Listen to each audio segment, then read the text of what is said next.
और आज की चर्चा मैं अनुमा जी से शुरू करूंगी। अनुमा जी, कल मैंने देखा कि कुमारी शैलजा, सारे सीनियर लीडर्स, मैंने सचिन पायलट का भी बाइट सुना। ये जो पूरी प्लानिंग हो रही है 70 लोकसभा सीटों की, पार्टी को क्या हिदायत दी गई है और कल की बैठक में क्या कुछ हुआ है, उसको आप थोड़ा सा जी। कल की बैठक की बात करेंगे, उससे पहले आप ये देखिए कि जो एक कॉन्स्टिट्यूशनल क्लब का चुनाव हुआ और उसमें राजीव प्रताप रूडी की जो जीत हुई, वहां से काफी लोगों ने बहुत सी अटकलें लगाना शुरू किया है। और उसके बाद पार्टी के अंदर तो एक बहुत बड़ा हमने देखा है कि ऊर्जा का संचार है, बहुत ज्यादा जोश है पार्टी के अंदर। लेकिन कल जब जगन मोहन रेड्डी का एक बयान आया था जिसमें उन्होंने ये कहा कि चंद्रबाबू नायडू हॉटलाइन के जरिए रेवंत रेड्डी के थ्रू राहुल गांधी जी से बात कर रहे हैं, तो वो भी एक ये साथ में जुड़ता है ये सब कुछ। कॉन्स्टिट्यूशनल क्लब का चुनाव हो, कल का जगन मोहन रेड्डी का बयान हो, और पार्टी के अंदर जो हमारी रणनीति बन रही है, ये सब को एक साथ देखने की जरूरत है। बस ये है कि एक बार ये एसआईआर का मामला अगर आज जो सुप्रीम कोर्ट में उसका जो निर्णय आता है उसके ऊपर निगाहें जरूर जमी रहेंगी, लेकिन अगर वो फेवर में आ जाता है तो हम बहुत जल्दी ऐसी बदलाव की बयार देखेंगे जिससे हर नागरिक को अंदर से आश्वस्ति होगी कि वो लोकतंत्र में जिसमें वो रह रहा है, जहां उसको एक वोट एक एक व्यक्ति एक मूल्य का जो अधिकार है वो उसका बना रहेगा। इस वक्त हम लोगों की एक बैठक हुई थी कल, जो कि बिहार के ऑब्जर्वर्स हैं, और उसमें हमें जो 17 तारीख की रैली वहां से शुरू हो रही है, तो उस वोटर बचाओ रैली, उसके बारे में हमें निर्देश दिए गए हैं। तो जहां एक तरफ हम बिहार में ये रैली कर रहे हैं, 17 तारीख से 31 तारीख तक रहेगी ये रैली, वहीं दूसरी तरफ मध्य प्रदेश के अलग अलग जिलों में हमारे प्रेसिडेंट जो हैं, पीसीसी प्रेसिडेंट, जो हमारे लीडर ऑफ ऑपोजिशन है, तो सारी पार्टी में एक तरह का आप देख सकती हैं ऊर्जा का संचार है। सभी राज्यों में देशव्यापी हम काम करेंगे, और जिस 70 सीटों की आप बात कर रही हैं उस पर तो करना ही है। आपने देखा होगा वाराणसी के बारे में भी काफी हल्ला है। वाराणसी को लेके जो हमारे वहां जिन्होंने चुनाव लड़ा था, अजय राय जी, उन्होंने कल अपने आप को ही कह दिया कि जी मैं यहाँ का सांसद हूं, जो चुनाव हुआ है वो फेक है। तो जो सारे सीक्वेंस ऑफ इवेंट ये बता रहे हैं कि जैसे ही एक दो जगह की और पड़ताल होगी तो लोगों के सामने भी बातें और साफ हो जाएंगी। जो थोड़ा बहुत डर लोगों के मन में हिचक बनी हुई है कि क्या पता ये सही है नहीं है, वो भी सामने आ जाएगा।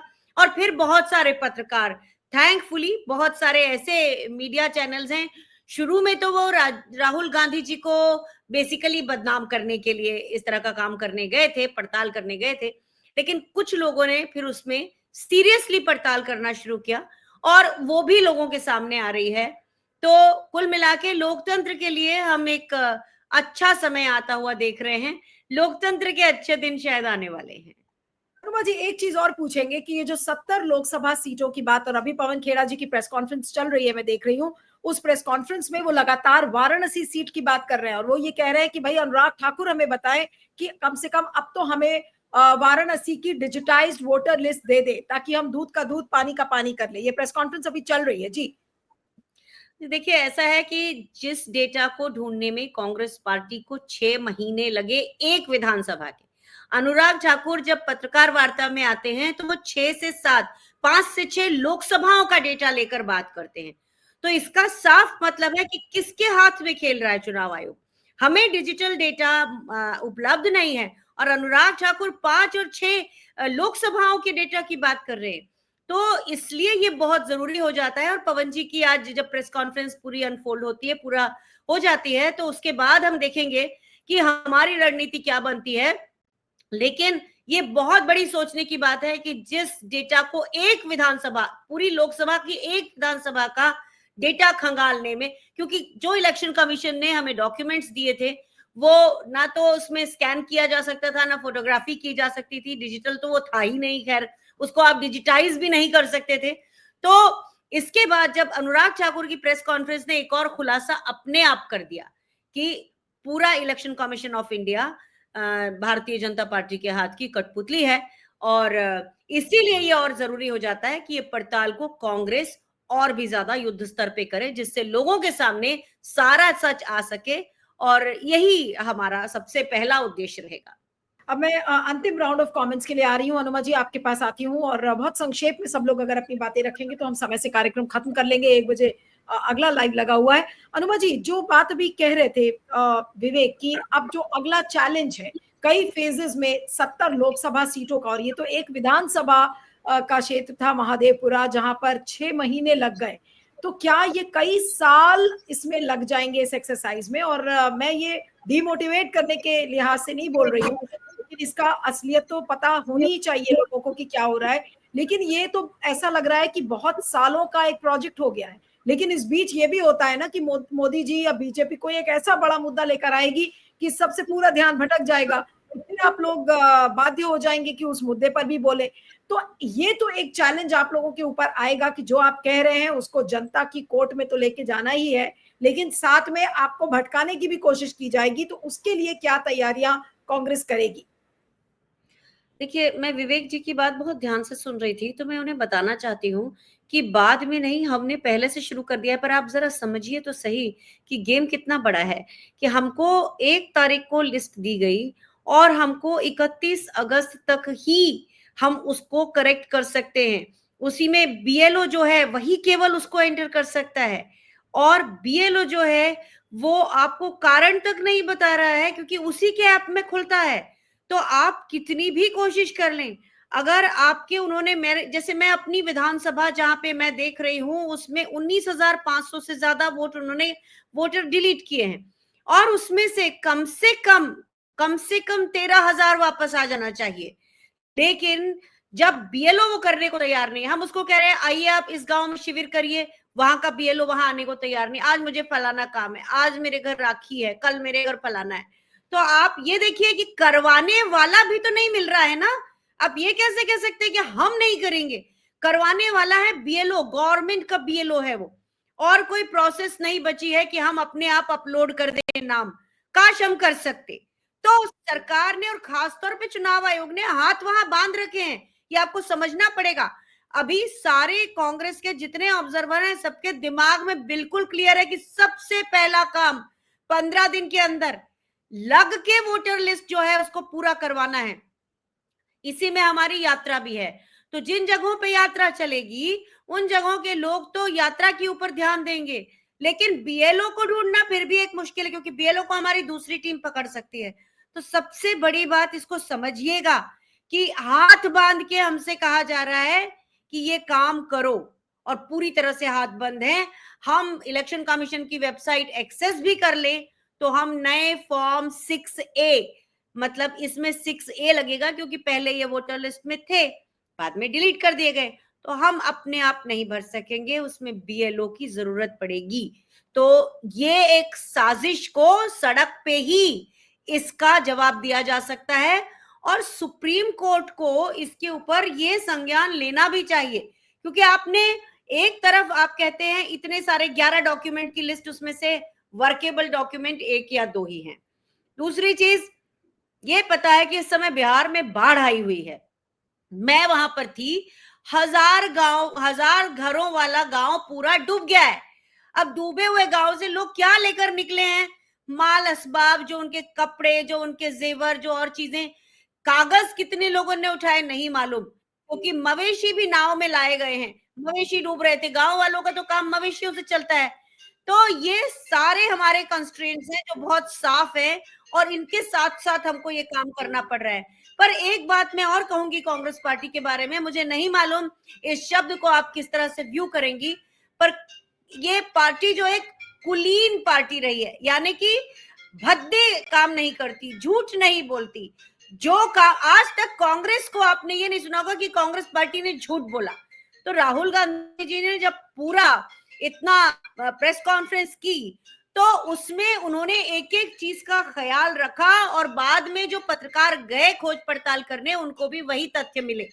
कुछ गोदी मीडिया के एंकर्स ने 2-3 सेकंड में, जैसे एक महिला है जो चूंकि अल्पसंख्यक से आती हैं, एंकर हैं, तो वो मोदी जी के सामने बहुत ज्यादा आगे बढ़ने की कोशिश करती हैं कि मेरे ऊपर ही ध्यान जाए, उन्होंने बहुत ही गलत साइड से, गलत तरीके से लोगों को भ्रम में डाला और बोला कि नहीं, ये इसमें जो श्रीवास्तव है, आदित्य श्रीवास्तव, उसका नाम ही नहीं आ रहा है, जबकि उसने गलत वेबसाइट ढूंढी थी। तो कांग्रेस ने काम फूल प्रूफ किया है, उस एक असेंबली में फूल प्रूफ काम किया है। आपका ये कहना कि इसको और भी तथ्यों के साथ होना चाहिए, तथ्यों के साथ ही प्रमाणित किया है, लेकिन ठीक है। और आगे इसमें जो हमें 70 विधानसभाओं में करना है, 70 जगहों पे करना है, वो भी हम करेंगे, बशर्ते कहा कि 70 विधानसभा, थोड़ा सा क्लैरिफिकेशन चाहिए, ये 70 लोकसभा सीटें हैं या 70 विधानसभा? लोकसभा सीटें। लोकसभा सीटें। तो जिन पे 79 पर, तो जिनके बारे में काला प्रभाकर जी, जो श्रीमती सीतारमन के पति हैं, उन्होंने खुद ही बताया था, उनका एक बड़ा सा बहुत अच्छा एक लेक्चर है जिसमें उन्होंने काफी प्रमाणों के साथ बातों को बताने की कोशिश की थी। तो वो सारी चीजें हैं। तो कांग्रेस कभी भी कोई ऐसा काम नहीं करेगी जिसमें ये कहा जाए कि नहीं, इसने ये गलत कर दिया या इल्यूजन है। मुझे भी लग रहा है अनुमा जी कि कांग्रेस को ऐसी कोई दिक्कत आएगी। एक छोटा सा इनपुट मैं भी दे दूं, क्योंकि इस इशू को लगातार मैं 2024 के चुनाव के पहले से कवर कर रही हूं। वोट फॉर डेमोक्रेसी की एक रिपोर्ट सबको याद होगी, 2024 के चुनाव के बाद आई थी। उसमें 79 लोकसभा सीट्स का जिक्र था जहां पर वोटर्स को स्प्यूरियस इंजेक्शन वोटर्स का दिया गया था कि और उसमें मिस्टर देवसहायम और बहुत सारे कॉन्स्टिट्यूशनल कॉन्डक्ट ग्रुप के लोगों ने इस चीज को साबित किया था। परकला प्रभाकर ने भी किया, जिसका आप अभी नाम ले रही हैं। इसी तरीके से बहुत सारे लोगों ने अपनी अपनी स्टडीज की थी, जिसमें कि ये बताया था कि 70 से ज्यादा सीटें हैं। ये कहा था, किसी ने 79 बोला, किसी ने 74 बोला, किसी ने 73 बोला, but it is surely more than 70। तो ये जो आंकड़ा कांग्रेस का है कि हम 70 पर जीरो डाउन करेंगे, तो मुझे लग रहा है कि ये स्ट्रैटेजी ठीक है आप लोगों की। आपके लिए दिक्कत भी नहीं होगी, क्योंकि आप उन स्टडीज को रेफर कर सकते हैं, उसमें एक्सपर्ट्स के ओपिनियंस है, उनके कैलकुलेशंस है। उन्होंने बाकायदा बार ग्राफ, आज मेरे पास वो हाथ में है नहीं, मेरे पास रखी हुई है मेरे बुक शेल्फ पे, वो वोट फॉर डेमोक्रेसी की रिपोर्ट, जिसमें उन्होंने पाई चार्ट्स, डायग्राम्स, बार डायग्राम्स के जरिए सारी चीजें बताई हैं कि वो कौन कौन सी कंस्टिट्यूएंसीज हैं जहां पर इस तरीके का वोट फ्रॉड हुआ है। तो अब आपको अपनी एक सवाल और करके उसके बाद अंतिम कमेंट लूंगी कि अनुमा जी, ये डेटा आपके पास मौजूद है, आपके पास टेक्नोलॉजी भी है, जिससे कि आपने डिजिटाइज फॉर्म जो आप मांग रहे थे, तो जब आपके पास डेटा है, आपके पास टेक्नोलॉजी है करने के लिए, तो अब आपके सामने कोई चुनौती ना आए, उसको लेकर आप क्या करें? देखिए, मुझे ऐसा लगता है, मैं इसके बारे में बहुत आश्वस्त नहीं हूं कि हमारे पास सभी का डेटा है, क्योंकि अब तो इलेक्शन कमीशन डेटा देने से मना भी कर रहा है। वाराणसी का डेटा लेने के लिए लोग बाग गए ही थे, तो कहाँ मिला? You can rely on the data of Vote for Democracy, और जो परकला प्रभाकर का जो प्रेजेंटेशन है, वो सारी चीजें ऑलरेडी पब्लिक डोमेन में है। लेकिन उसके अलावा भी आप देखिए, यहाँ पर तो इलेक्शन कमीशन के खुद के दिए गए 7 फीट ऊंचे दस्तावेज थे, जिसको राहुल जी ने सबके सामने बताया था। वो वोट फॉर डेमोक्रेसी ने अगर वो किया भी है, तो वही सवाल आएगा कि ऑथेंटिसिटी क्या है। होना तो चाहिए चुनाव आयोग का दिया हुआ, ये एक इंपॉर्टेंट बात है। हमारी कोई भी खोज जब तक, तो मतलब आप रिलाय, इसका मतलब ये है कि आपकी स्ट्रैटेजी होगी कि आप चुनाव आयोग के डेटा को ही आप रिलाय करें। उसी को करना पड़ेगा, नहीं तो वो उसे खारिज कर दे रहे हैं, आप देख तो रही हैं।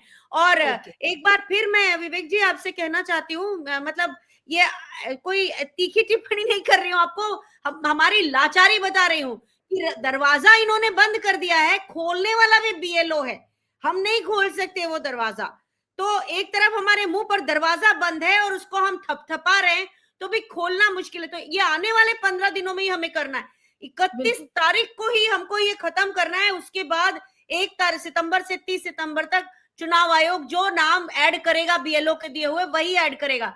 तो ये बहुत बड़ी साजिश है, हम उसके खिलाफ लड़ रहे हैं। और ऐसे में बस इतना चाहते हैं कि आप ये समझें कि ये कितनी बड़ी मुश्किल है सबके सामने।